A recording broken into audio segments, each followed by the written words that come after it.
Hey, welcome to another episode of Have Shirts Will Travel with Wendall. Today, we're going to talk about rivers on fire and baseball teams, and yes, that means Cleveland, Ohio.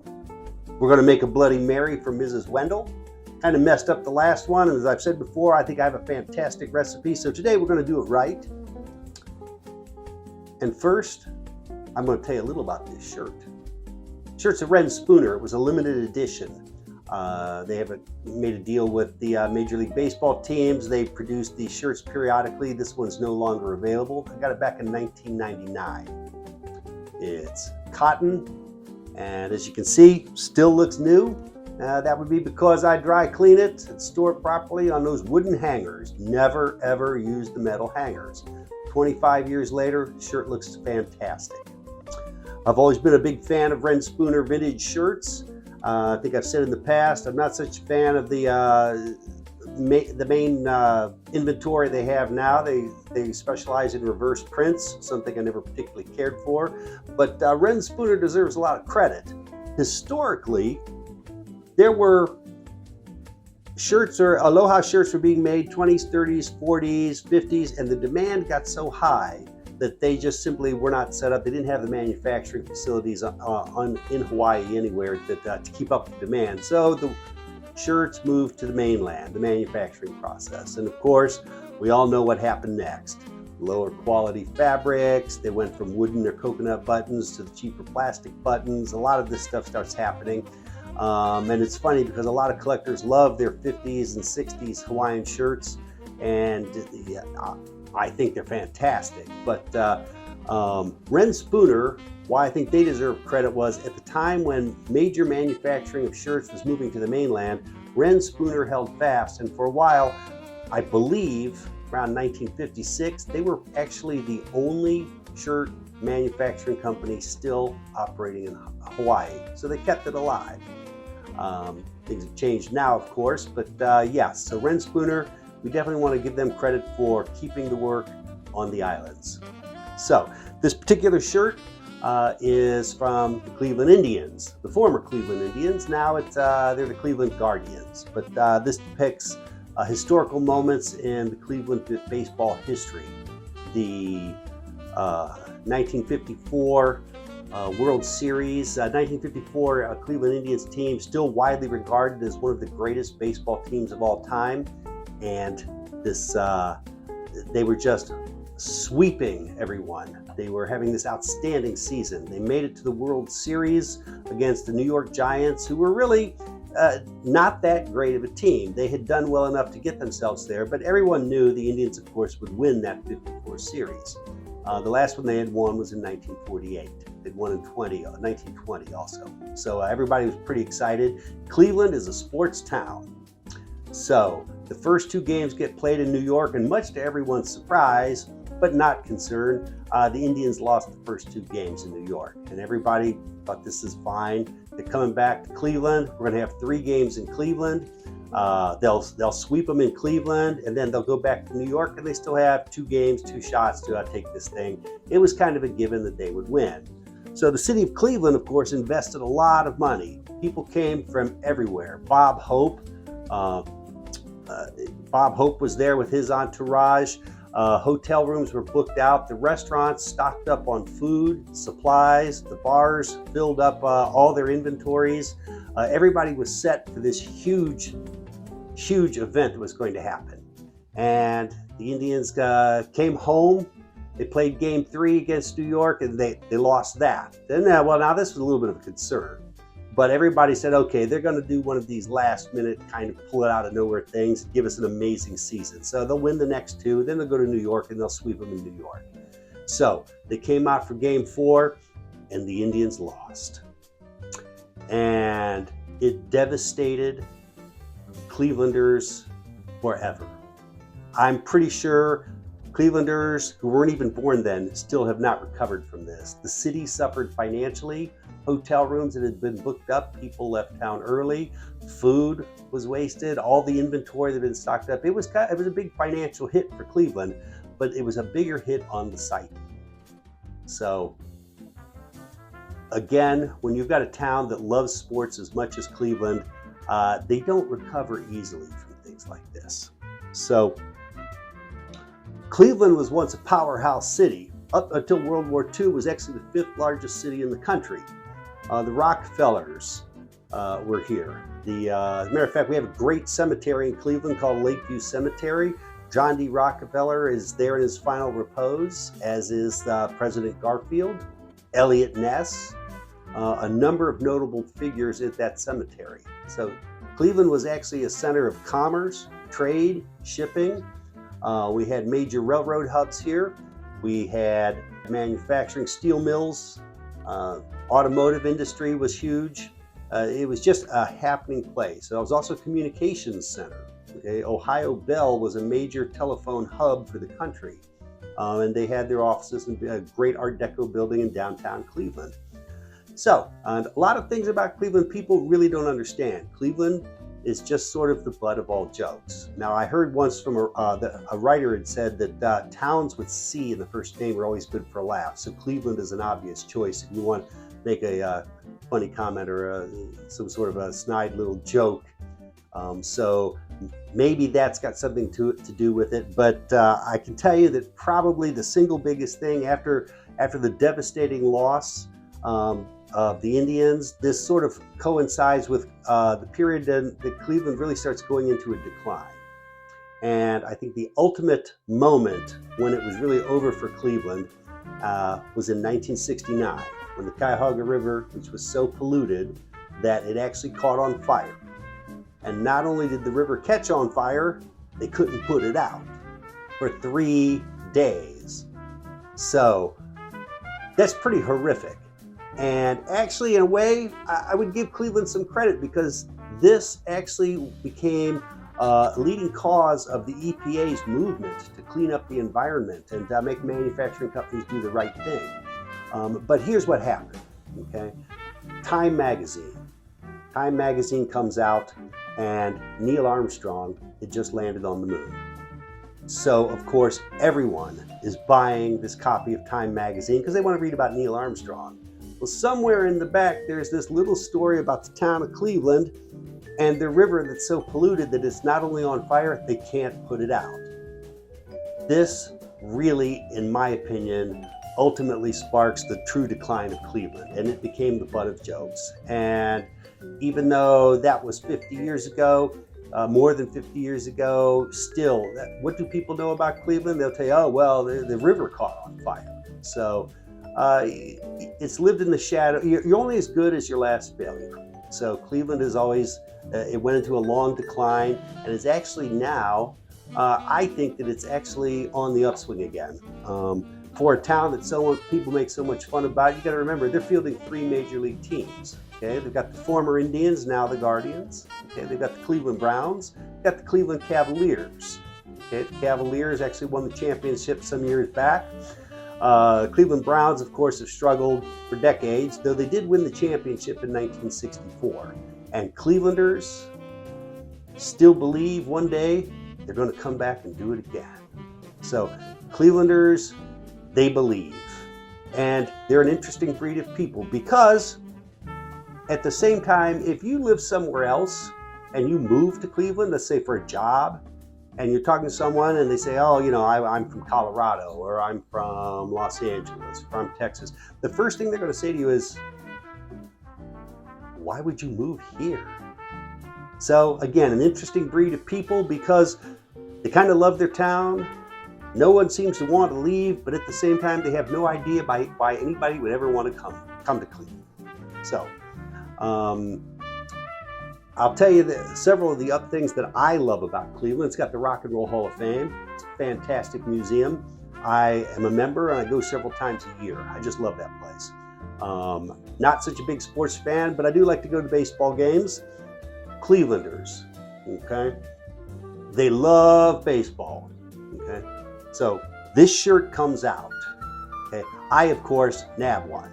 All right. And again, it depicts key moments of the Cleveland Indians' history, things like that. But here's something you need to also understand about Clevelanders. Clevelanders, like people in any other region, have their own little quirks. Okay. So in Cleveland, Again, remember, major sports town, okay?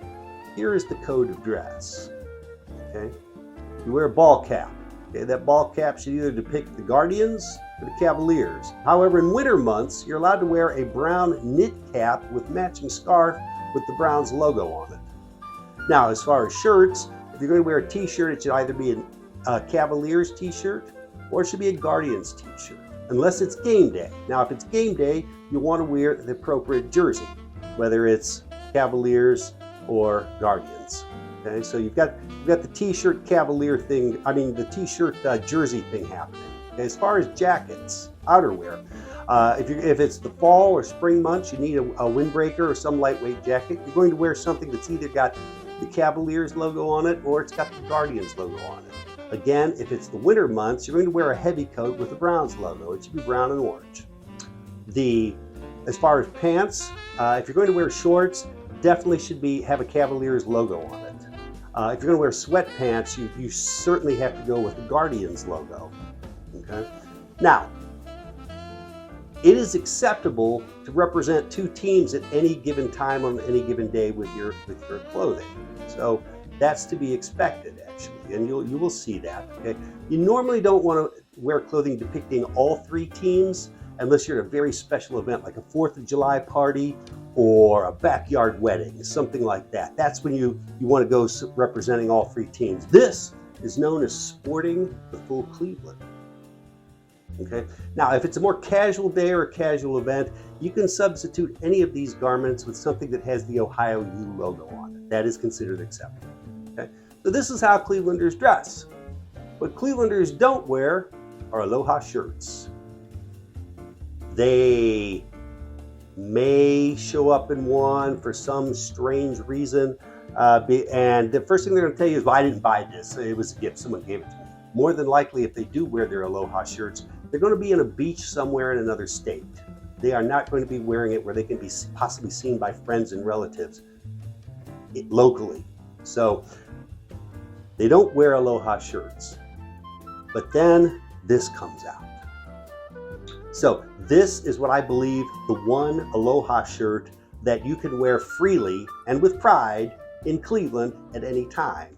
Now, unfortunately, Reyn has not come out with a new one for the Guardians. I'm not sure if they can't make a deal or what's happening, and this one, like I said, is 25 years old. It's now considered not so appropriate. Chief Wahoo and the whole Indian logo upset a lot of people, which affected the name change of the team. And a lot of Clevelanders are still upset over this. I think the world has bigger problems, so we just go with it. But yes, the Chief Wahoo is still a very revered symbol of the team, and you will still see him worn on shirts, and you will see his logo in lots of places. So when they were still the Cleveland Indians some years back, again, remembering everyone showing up is either wearing their t-shirt or their jersey, but I'm at this game and I, of course, am wearing this shirt. And this, as the game is done, and no one really says anything about it, but it's acknowledged that I have represented the team, but it's an aloha shirt, and we don't just do that in Cleveland. So I'm walking out after the game, and this guy walks up to me, and he kind of says out of the side of his mouth, like it's confession to a priest. He says, "I got to tell you, I got one of those also. I love it." And I was like, "Oh, okay, that's good. That's good, man. Like, good for you. You should wear it." He says, "Yeah, I should wear it." So this is Cleveland. This is Cleveland. But again, if you're in Northeast Ohio and you can get your hands on one of these somehow, at least it's an aloha shirt that someone will not be frightened of. They will actually come up and tell you how great it is. Now, you can wear your other aloha shirts. I wear them almost every day when the weather's permitting, and people will compliment me on them, but they try and do it quietly because they don't want anyone to think they actually like those. So I don't know what the deep-seated terror is. I don't know exactly why it's a thing, but yes, aloha shirts are very uncommonly seen in Cleveland. What is the Ohio State fruit? It's the tomato. And remember, Ohio is largely an agricultural state. So, why am I talking about tomatoes? Well, because we've talked about this fantastic shirt. We're in Ohio, and I have in the past attempted to make Mrs. Wendall a Bloody Mary, and in that little attempt it went really south. Though I'm not a big fan of tomato juice, I'm not a big fan of vodka, I believe that I have a fantastic Bloody Mary recipe. Mrs. Wendall loves it, and frankly, even I will drink this sometimes. So we're going to start with a good sized glass. And I like to build my ingredients in before I start icing it up, because if you put the ice in first, it gets hard to put the things in that Mrs. Wendall loves. So what does Mrs. Wendall love? Well, let's start with a pickle. So we're going to line that pickle on the side of the glass like that. Put you over here for a minute so we can see what I'm doing here. Okay, next thing we do, she likes the garnish, but she doesn't necessarily like what's on it. So I like to make a little olive cocktail onion garnish, just like I put in my martinis. And the cool thing about this is Mrs. Wendall does like the garnish, but she won't eat it. So, and well, I like the garnishes. I prefer those over the drink itself. So I make this so she'll pull it out and I can snack on it myself. So we're going to put a nice big olive on here. And I'm going to sandwich between it cocktail onion.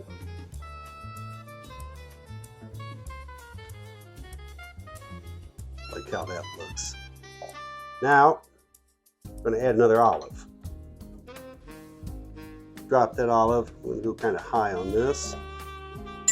Again, really helps to have these really long cocktail picks for this sort of thing. Next thing we got to do, she likes her cheese. So I've got some Irish aged cheddar.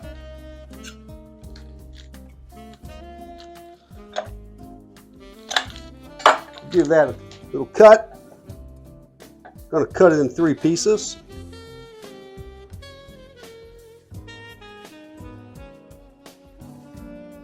Drop that right in there. Now, most important, and I'm always shocked when I'm at a restaurant somewhere having brunch and I get offered or I decide to get a Bloody Mary and it comes and it doesn't have a stalk of celery in it. I don't know how that can even be possible. Stalk of celery is mandatory. Do that. Got to have that stalk of celery. Now, we've got the pickle, we've got the cheese. Okay, we've got the other thing that Mrs. Wendall really loves. She likes some nice, crunchy bacon. And I think this idea works because I usually don't like mine that crispy, but when you put it in crispy as it's sitting in the drink, it kind of softens it up, makes it a little more chewy, and the crispiness really brings out the flavor of the bacon, the sugar, and all of that. So we've got the bacon, we've got the cheese, we've got the olives and the onion skewer that ultimately I'm going to eat, not her. We've got the aged cheddar cheese. Now, Mrs. Wendall, she likes her drinks to be lemon and lime forward. And I completely agree with her. I think that that is one of those things that really works with this drink. Put this lemon right on here. And over here, we're going to give a big squeeze. Get some lemon juice going in there. Okay, next, we'll do the same thing with the lime. And she really likes her limes in this. So, for the sake of a garnish, I like to give her 2 limes because she likes to do that thing where she pulls it off and squeezes it. Put that right here. Put this guy right over here. Let's put the straw in here now. I'm going to leave these off for a minute. Now we're going to take, because again, she likes to be lime forward. So this is where the recipe starts taking off. Okay, in my mixing glass.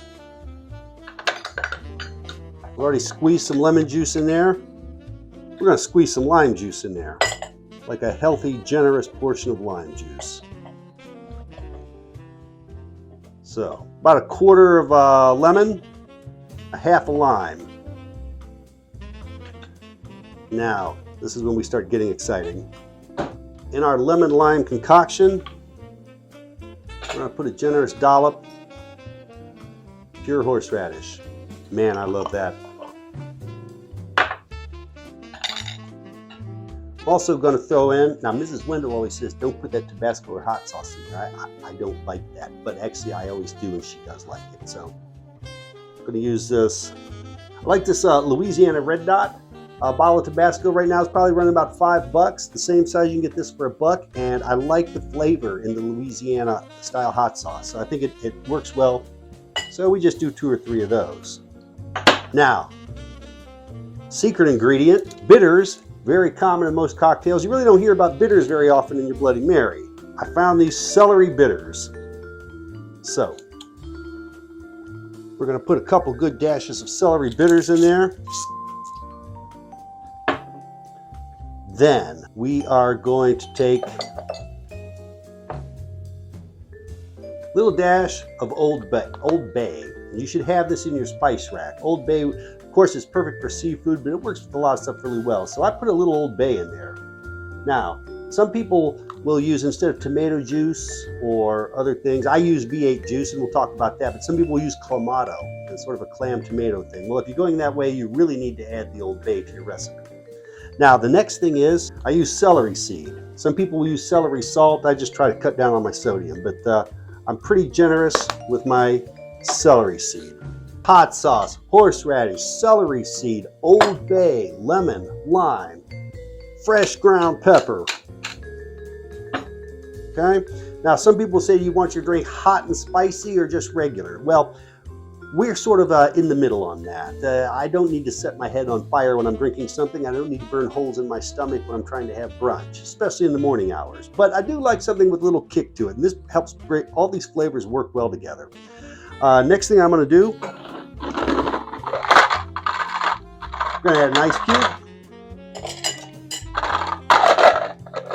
Got these cocktail mixing glasses in a couple sizes. This one's a 17 ounce, and I like it because it helps me control how much drink I make versus what's going in there. So, to make my point, we're going to want 2 ounces of vodka. And then we're going to top it off. Your choice of tomato, or like I said, Clamato's out there. But I'm a big fan of V8 juice. So it adds to that whole salad concept. So it's tomato juice, but it's got a number of other vegetables with it. So we're just going to kind of top this off somewhere like that.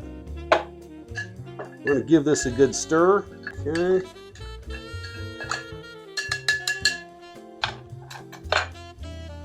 Now, in the glass, using our cocktail mixer, we're going to pour this in.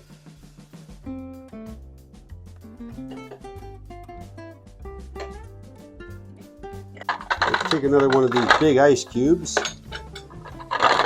and we're going to knock it down to size a little bit.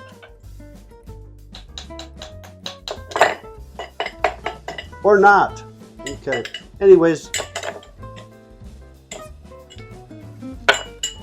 let's get this guy. Let's see if I can fit it in there. Move you aside. Move you aside. Okay, well that looks ridiculous. So, use smaller ice, okay? My recipe holds up. Like I said, use smaller ice. Now, we're going to put this back on. We're going to put this on.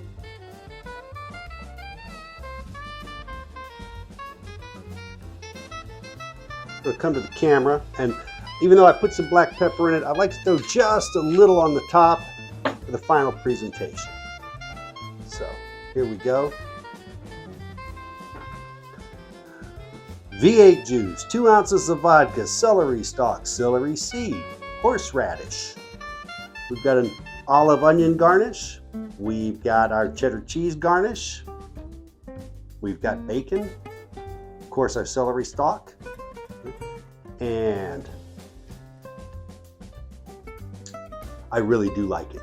So that little bit of horseradish and that little bit of Tabasco sauce or hot sauce of your choice. And then if you're Mrs. Wendall, what you do is you take this garnish, you squeeze it over like that, you squeeze it over like that, then you take this, you give it to the husband to eat, you're off to the races. Well, I hope you enjoyed this episode of Half Shirts Will Travel. I'm Wendell, and we'll see you on the next one.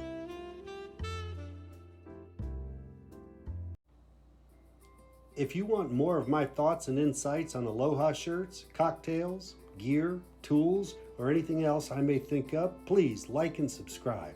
See you in the next episode of Half Shirts Will Travel.